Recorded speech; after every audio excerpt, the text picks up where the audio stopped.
Tim, let's say there's a gun to your head, and I want to say, before we get started, this is not a tier 1 issue for either of us. We're not going to die on this interpretive hill. So just putting that out there.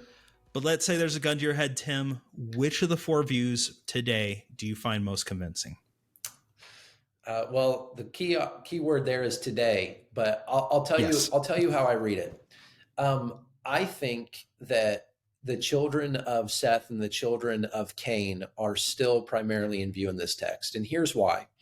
For the reasons we talked about, Genesis as an entire book is divided up into sections by Toledo, which is just a word that means in the generations of, or the generations These are the generations, of, These are the generations, right? So the entire book from beginning to end is divided up looking through the lens of generations and genealogies, at which point, starting in Genesis 4, the question becomes, what is going to happen to these children of Adam and Eve? What is going to happen to the children of God? And as I explained before, the Cainite line has a bad start and a worse finish. It's awful. It's wicked. And by the time you reach Lamech in the end of Genesis 4, he is absolutely, totally wicked. And he's proud of it. And in particular, his wickedness takes the form of power. And I see that in the taunting of the wives. He takes power in an illegitimate way, as well as in the form of polygamy. He takes for himself multiple wives, and in doing so, flaunts the model that God has given him. So that's the Cainite line. But the Sethite line, at least to some degree, it takes a lot longer for them to reach that bottom, to reach that wickedness. But what I think we have in Genesis 6 is the Sethite line. In other words, the sons of God, the Sethites. They are eventually going to fall prey to the exact same temptations as their Cainite cousins. And here's why I want to argue for that position, Brian. Because of the way that these particular verses are written, it says the sons of God saw the daughters of man, that they were beautiful, and they chose from among all of them wives for themselves. Now, you know, Brian, that the language of choosing wives is kind of a common description of picking a wife or finding a wife. But I think there's more going on here. And here's why. It says they chose from among all the women. In other words, I think this text is describing polygamy. And I think, by the way, that's true no matter which one of these positions that you take, because think of it like this. Sure. Even if I take the view that these are like half demons, right? If these demons were incited by lust, which is, by the way, what it says, they saw they were beautiful. So if we take that seriously, that they were incited by lust to go and have sexual relations with these women's, why on earth would a fallen angel who's already rebelled, already fallen, why would they limit their sexual appetites to one woman? They wouldn't. In other words, I think polygamy, no matter what here is in view, and I think that language of taking wives actually has a forceful connotation. So to sum it up, I think the Sethites, the sons of God, essentially fell prey to the exact same things that the Cainites were doing. The Sethites give up any sense of righteousness. It took them a little bit longer to get there, but eventually they fall prey to the same sins, the sins of oppression, abusing power, the sin of polygamy, of defying God's created order. And because of that, eventually it gets so bad that there is no distinction. The Sethites and the Cainites, as you mentioned earlier, God looks at them and he's grieved. Why? Because both the chosen line as well as the wicked line, both of them devolve into wickedness. Both of them fall completely and totally away from God, so that God can look and he say, I was grieved that I made humanity. Why? Because every inclination of the thought of the heart was only evil continually. In other words, given the textual parameters, I think the focus of Genesis 6 is on the Sethites. We know that why, because it's in the Toledo of Adam through Seth. And I think Genesis 6 is referring to Cainites and Sethites. I'll add this one thing and then I'll kick it over to you, Brian. I think it's ironic that it says the men of renown or the men of name are never named. We don't know their name. In other words, I think that even that phrase is to say, oh, yes, these are people who, we might say it like this. These were people who thought they were ruling the world, but in reality, we don't even know who they are. So I do tend to combine children of Seth with kings, because there had to have been Mm-hmm. leaders, there had to have been kings. I think there were men who came to rise to power, but like Lamech, basically flaunted the commandments of God, did not care at all about who they opposed or what they did. They were going to do what they wanted, and essentially, it was a total rebellion against God. It was a time of anarchy, wickedness, where men did what they want and basically said, God, who are you to tell us otherwise? That's my interpretation. So, Brian, Okay. what about you? Well, just before I answer mine, because I like that interpretation, Tim. Mm-hmm. My struggle, because I do take a different option here, not because I disagree with anything you said. I think that actually is the most compelling, or one of the most compelling arguments for this passage. Yeah. But then I don't know what to do with Numbers 13. Mm-hmm. What are they pulling at the spies? How would you answer that real quick? I'm just curious. Yeah, I'm Sorry to not put you on the sure spot, exactly how but I'd I answer am that. curious. No, here's what I would say.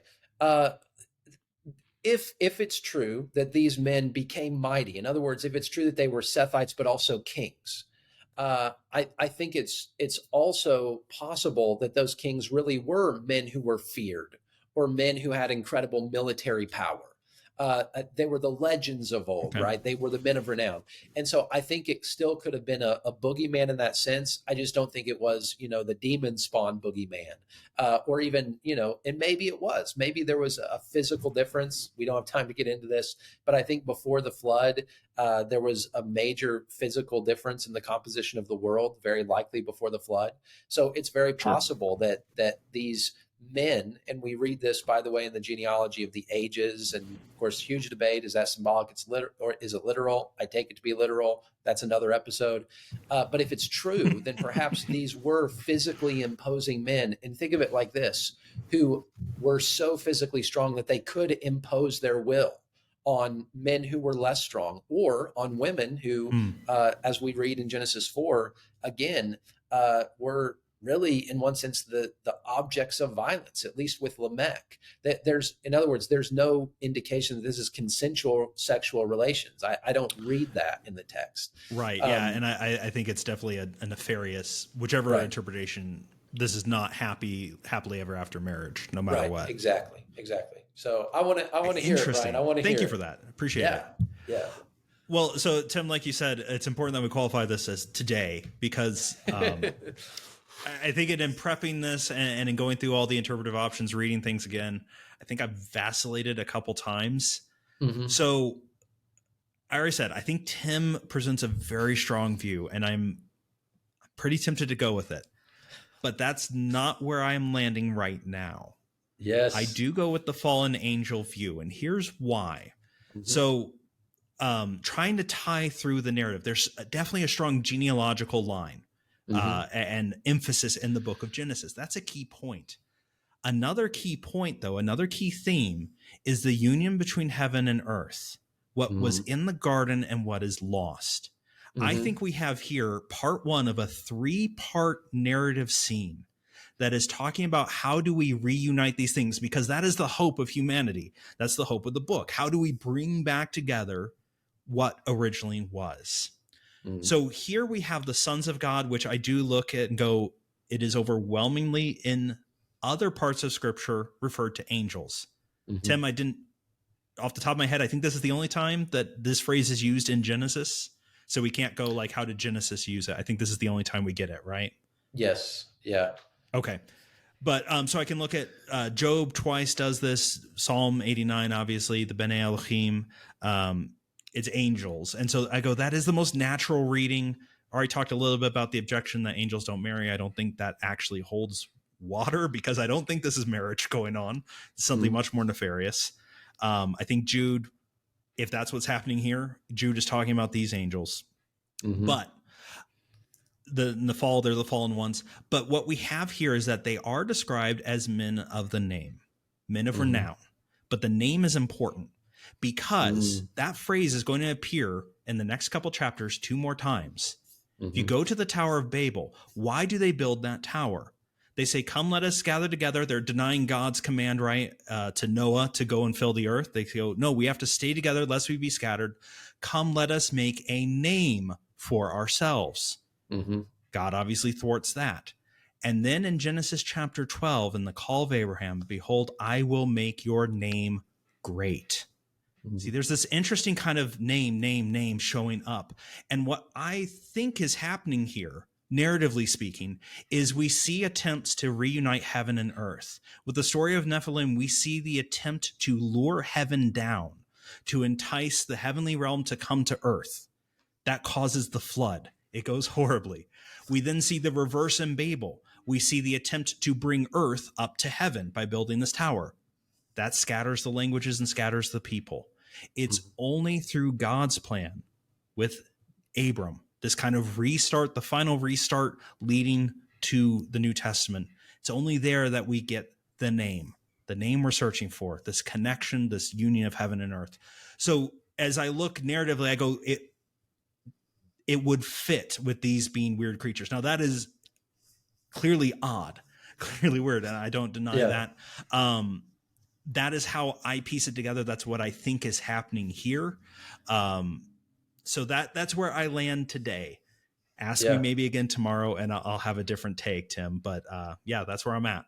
So let me ask you a couple questions, Brian. How would you interpret? Would you see the sons of God seeing that the women were beautiful?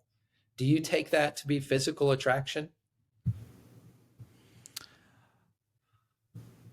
As in, like, they are lured or allured down to earth? Yeah, that the fallen angels were physically attracted to the beauty of women. I take it that they were attracted to something. And so you talked about when we first mentioned this attempt to, like, we can really kind of subvert the plans of the Most High here. So I'm not sure it means beauty as in their physical beauty. And because you could read that and go, like, wait, are you blaming the women for, like, enticing the angels down? I don't think that's the intent of the passage. I think, as you said, there's a malevolent edge to what is happening. So I think it's a by force. We are trying to corrupt the plans of the Most High and, like, force this reunion between heaven and earth by bringing heaven down. So no, I don't think there's a beauty that feels very... that would fit ancient Near Eastern contexts in some stories, but that also feels very pagan and not in keeping with any other part of scripture that I can think of. Yeah.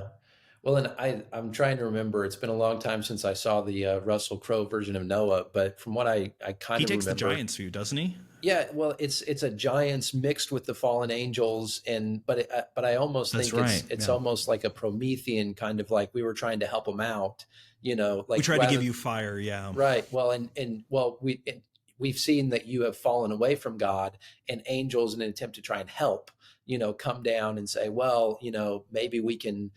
Rather than being nefarious or malevolent, it's almost like, hey, we're going to try and, bring you back, but they did it in a wrong way because they produced these then giant demon babies who, hearts are evil, but now have physical characteristics that present no limitations for their evil.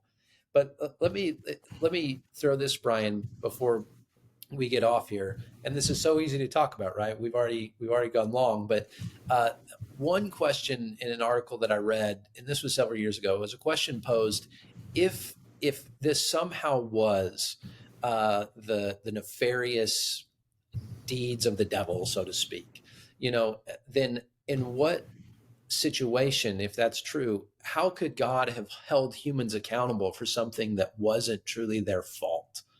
And that gets into the weeds of a lot of things, but I at least found that question compelling. And you mentioned Occam's razor earlier.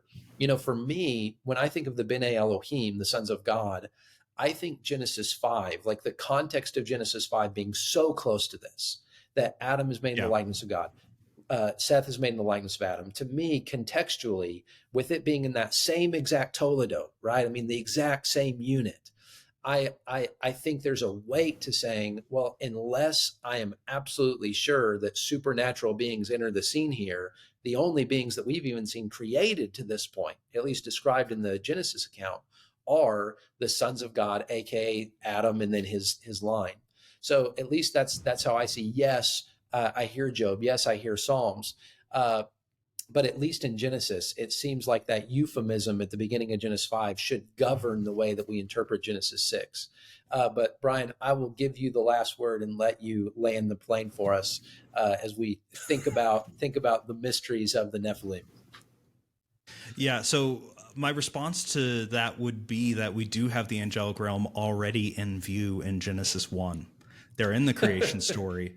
Touche. And boy, we're going to go deep. I mean, we can't go too deep there, but even the creation of the stars in the heavens, Mm-hmm. In context, right? Are they thinking, burning balls of gas in space, or are they thinking of these are angelic beings being created? So I think they are in and around the story to this point. So I don't think they're coming out of nowhere. But that is, Tim, you hit on, I think, my key problem with this interpretation, that it doesn't feel as natural here to your point. Sons of God seems to fit Seth, but thematically it seems to fit fallen angels with Babel and with Abram, with what Jude is referring to. And so this is, listeners, to come back, this is part of the beauty, and something I hope you get from this is, here we are, two people who have devoted a substantial portion of our lives digging into the text, and we're still like, you know what? Can we get a clear answer? And we have material, we think through it, we wrestle with it.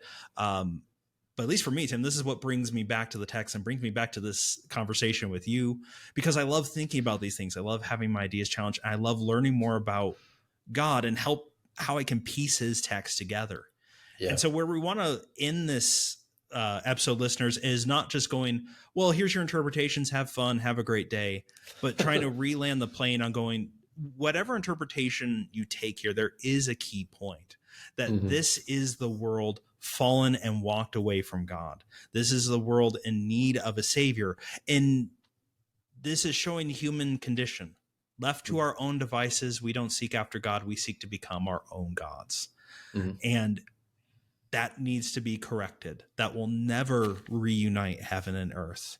It is only going to be through God as he commissions Abram and sends him out. In you, all the nations of the earth shall be blessed, right? We are pushing forward to get to that. So this shows, I think, the outworking of sin left unchecked.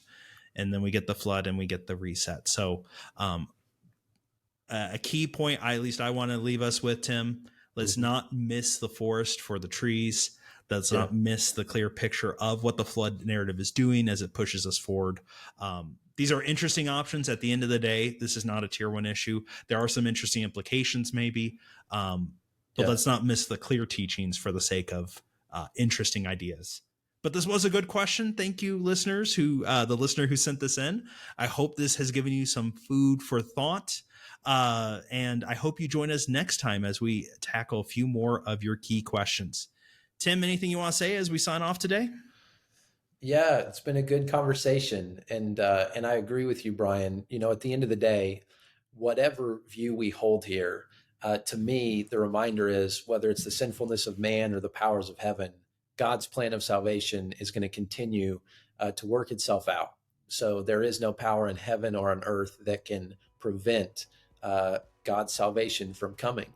He is the Most High, and ultimately we know that his plan is even now coming to fruition in our lives. So thank you, Brian.